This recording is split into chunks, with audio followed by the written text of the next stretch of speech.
I'm going to invite up our first storyteller.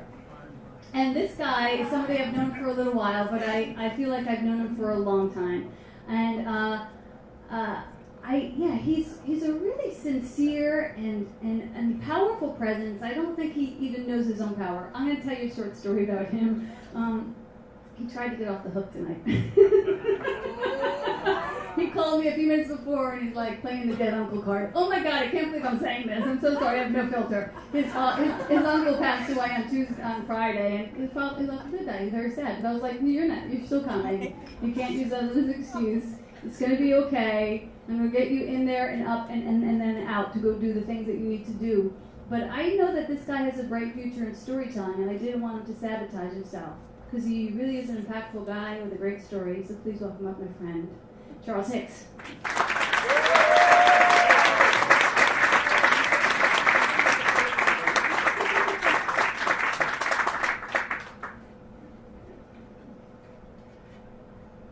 Good evening.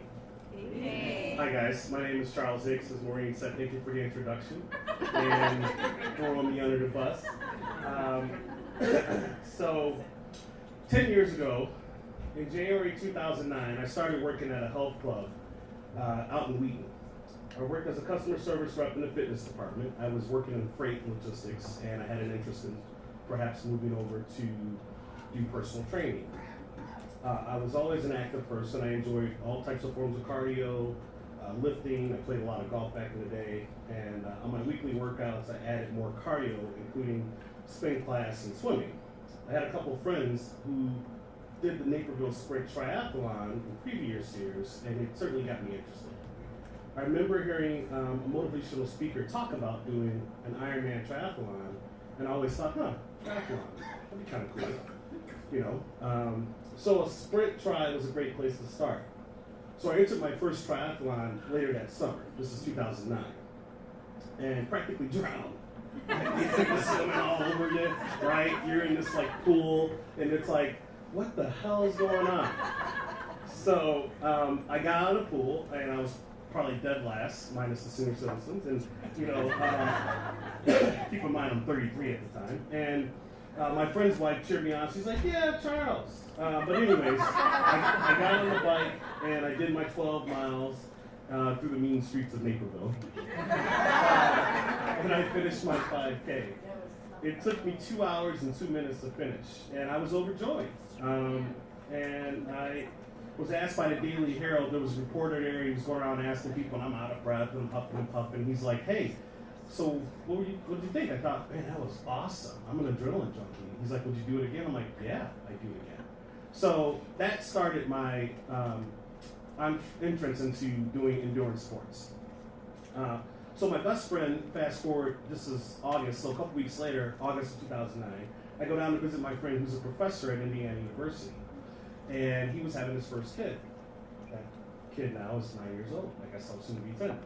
So I was down there, and one of his graduate students named Laura happened to have just finished her first Ironman at the Louisville, Kentucky Ironman.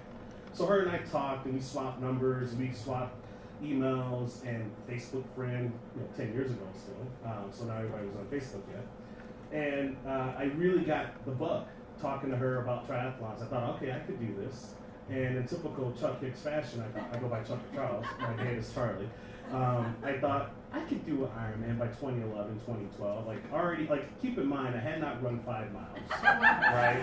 I just did the sprint try. I practically died in the water. And I'm thinking, I can swim 1.2 miles, right? Yeah, sometimes you're a little ambitious.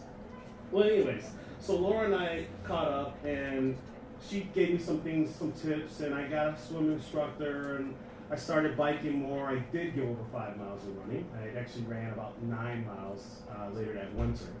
And in December of 2009, which was kind of an interesting time, so, 10 years, almost 10 years ago, I was at a bookstore, a local bookstore who's out of business now, and I walked in, gave them a $100 bill, and mind you, I had a sweatshirt on that said, "We'll run for chocolate." Anyone that's done a hot chocolate 5K, 10K? But I used to have that hoodie that says, "We'll run for chocolate."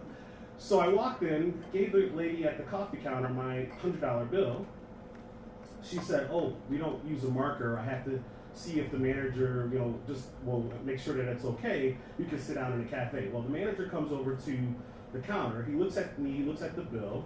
He whispers something into the register lady, the cashier, and a barista, I guess. And I go sit down in the cafe of this bookstore. Anyways, I just put them through the house, whatever. They're closed. Who gives a shit, right? So anyways, so Borders. So in walks the Wheaton police. This is in Wheaton. In walks the Wheaton police. I'm thinking, what the hell just happened? I get a lady $100 bill. So anyways, they ask me a series of questions and say, yes, the bill is from Chase Bank, not my bank account. And I'm here to buy. I was going to buy these. By the way, I picked up 3 triathlon magazines. Well, they say you fit the description of somebody who's been passing off fake $100 bills. So after a few questions, they arrest me. Total mortified. I go to the Wheaton police station. And about 5 minutes after being in the Wheaton police station, they say, "Mr. Hicks, you're free to go. Sorry about the mix-up. The bill is legit. Really, really sorry. Blah blah blah." I called Borders. Well, by the way, side note, I got sloppy drunk that night. Right? So I was like, what the hell just happened? I had never experienced injustice that way. And that really was injustice. I knew they were doing their job, but truly, sometimes I didn't fit the description, in my opinion, even though I fit the description, right? So I get sloppy drunk that night, and then I proceed to drink a lot more. And as a matter of fact, my roommate said to me right around the first of the year, "Hey, Chuck, you're drinking a little bit much." Well, fast forward to January 12th, which is my birthday, a couple days from now. And I go out to downtown Naperville, that damn Naperville again, and I proceed to have a dozen drinks. And I arrogantly say, I'm fine to drive. And my buddy says, "Dude, you're not fine to drive." Well, long story short, I get pulled over by an officer, 52 and a 35 on Washington Avenue, on the way to downtown, out of downtown Naperville, and I get a DUI. And that was the 13th of January, so it wasn't actually DUI on my birthday, thank God. But I was horribly, I felt sad, angry, frustrated, stupid, that feeling of like, what the hell did I just do? Why am I drinking and driving? So I go to, I go to court. I have to look at, doing all these things, like they give you a bait device, which means you have to blow into it. And I thought to myself, and let me back up, I'm kind of going off the top of my head here, but what I thought to myself is, I won't be institutionalized. This will not define me. I will do something with my life. This will not bring me down. And it was in that moment, the afternoon of January 13th of 2010, I made a decision to change my life. So from that time, I started to throw myself into training, and fast forward, it's March of 2010, and my friend Laura's the grad student that was at Indiana University. She says, "Hey Chuck, we just got into the Chicago Marathon," and I think, ooh, there it is. There's my turning point. I could do the marathon this year. Keep in mind, I haven't run over 8 miles by this time, but I'm going to run 26.2. So I signed up for the Chicago Marathon, but there's a hitch. In those days, 9 years ago, you could mail in your entry without having to sign up online. And the DUI, by the way, I forgot to tell you the name of my story. It's my $10,000 birthday, because my DUI costs $10,000, right? So that's an expensive birthday. It's about $986 a drink. So I am strapped for cash because I'm getting $2,500 for attorney fees, and I'm $250 to get my license permits, and I'm like, okay, I'm gonna mail my entry. I get paid on Friday. That game of like, okay, let's play a game here. So I mail my entry, and Laura says, "You might want to check and see if you got in." I say, okay. So I check, and I'm at the sports center, the place I work at, and I sit there in the back office where I'm working the fitness floor, and I called Bank of America Chicago Marathon, and I say, "Did I get in?" They said, "Yeah. Any entries that came in even after it's sold out, you're in." And I remember thinking, I think this was March 23rd or 24th of 2010, like, holy shit, I'm running a marathon. Okay, there's my epic, DUI marathon. Sure, that'll work itself out. So fast forward, I go through 2010, and I run the Shamrock Shuffle, and I run a spring 5K, 10K. And for those of you that are into endurance, it can get very addicting. I was just talking to Letty about this earlier, how we can do a lot of races. And I actually, Memorial Day weekend, some of you probably have heard Bike to Drive, the MD Financial Bike to Drive. So that weekend, I went a little nuts. I biked 34 miles up and down Lakeshore Drive. And then I ran the Foxtrot 10 miler that weekend. So might have an addiction problem. So that was 44 miles of running and biking. But it was great. And that was Memorial Day weekend. And we go through, that same weekend, the Hawks were in the Stanley Cup, and that was the first year they won the Stanley Cup, 2010, so go Hawks. So it was a pretty fun year. My drinking was getting up and down, I had the device, so I couldn't drink, and I had to think about DUI classes and all that stuff, but ultimately I threw myself in the train. And I lost 35 pounds, I weighed 165 pounds by the time I got to the marathon. And it was a spiritual experience, trying to sort through this embarrassment that I had brought onto myself and how I was going to redeem myself. Well, right around the time, in August of 2010, there was a lady that I tried to date. We've been a couple times on and off. She moved to Utah, and she sends me a text, and she says, "Hey, are you going to Melissa's wedding?" I said, "Yeah, what's going on? Are you going?" She's like, "Yeah, I'm a bridesmaid." And I think nothing of it. And we go back and forth texting a little bit. We get to August, the wedding's in September, we get to August of 2010, and this is now a year after I just did my first sprint triathlon. And that was my first endurance race. Remember I did it in 2 hours and 2 minutes? Well, I did it in 1 hour and 30 because I crushed my time because I was dedicated to working out and I was dedicated to getting my shit together. So I do that race. I'm feeling joyful.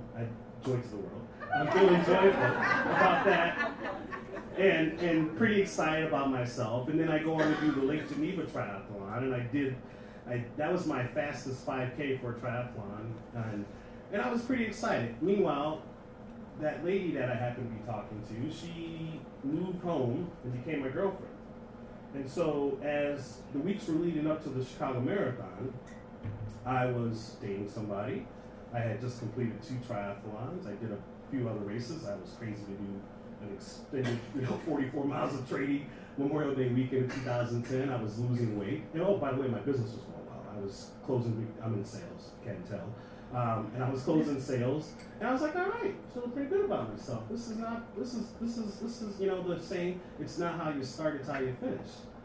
Well, leading into the week before the marathon, I did the Morton Arboretum 5K. And it was my fastest 5K. We call it a personal record. And I was really proud about that. So I did the 5K, and now we get to the Chicago Marathon. And I'm thinking, oh boy, here we go. And I get there, and it's the marathon day, and I take a photo with Laura and Rick. Rick was her boyfriend at the time, and they're actually married. They have a little daughter named Hazel, really cute. And so we get to marathon day, and Rick and Laura, we take photos, we're downtown, and we're going through the start corrals and gear check, and it's just an electric day. If you've never been to see the Chicago Marathon, I highly encourage you to just witness it. It's just a lot of fun to cheer the runners on, to volunteer, and to take part in it if you desire to do a marathon. So I got in my start corral, and there's a guy who I'm talking to next to me, and he's a multiple marathoner and did the Ironman. He's like, Charles, just finish. And by the way, I should tell you, I wrote Chuck across my shirt. It was easier to say that than Charles. So my email address is Run Chuck Run. Because when I did the marathon, they would say, run, Chuck, run. So, and I would get to mile 5, and I'd hear people yelling at me and cheering me on. And it was a really electric day, and it was invigorating, to be honest with you. And I felt like, okay, I'm getting my shit together. So I'm running with the guy from mile 3 to mile 13. I get to mile 22, and it just so happened my buddy Jimmy, who helped me train all season long, happened to be at mile 22. And you remember when that movie Armageddon, when Bruce Willis, he's like out in space, and he's coming back to meet the guys. I said the same thing. He said, damn good to see you, Jimmy, right? And I was pretty excited to see him because at mile 22, you literally do hit the wall. So I hit the wall, and I was walking, like, what am I doing? Why am I so tired? My body's shutting down. Am I gonna finish this thing? I gotta finish what I started. And he's like, Chuck, just take it one day, one step at a time. One step at a time. So, I don't know what's going on there. So, long story short, I see Jimmy helps me run in the last 4 miles. I see an old high school buddy of mine. He says, go get him, Chuck. And that gives me a little spark because by this time I'm walking because it's just so exhausting. I hadn't run more than 18 miles. I was supposed to do 20, I ended up only doing 18. And this is my first marathon. So this is the most miles I've done at mile 24, mile 25, right? I see that girl I started to date, and she said, go get him, honey, which is kind of nice. And so this is mile 26, and I crossed the finish line. And when you cross the finish line, if the announcer can catch your name, it's a pretty special feeling. Like, Charles Hicks, you just finished a marathon. You're a marathoner. Yeah. Remember January 12th, 2010? I was in a pitiful, like, this place of what the hell did I just do with my life? And 10 months later, I'm a marathoner. So, I finished the marathon, and, you know, joy to the world for that. Woo!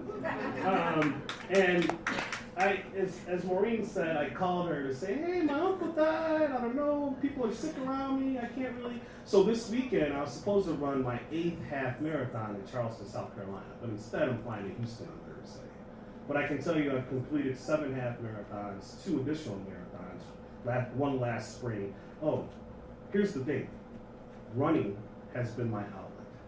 It has been my spiritual experience, the runner high I've gotten, the ability to cope with life. You know, I didn't do recovery at that time, but I'll say I'm in recovery now. I haven't had a drink in over 6 years. Yeah. And with that, with running, with Speakeasy, which helped me. I met Maureen 2 years ago when she was doing the 4 agreements. So talk about be impeccable with your word. And it's been a blast. And the great thing about running is that it has given me a way out, not to run away from my problems, but to run towards who I really am. Because who I was that night I got my DUI was not the totality of me. It was a part. I was a heavy drinker, no doubt about it, but it wasn't who I was as a total person. Charles, my authentic self. So anyways, thank you for listening.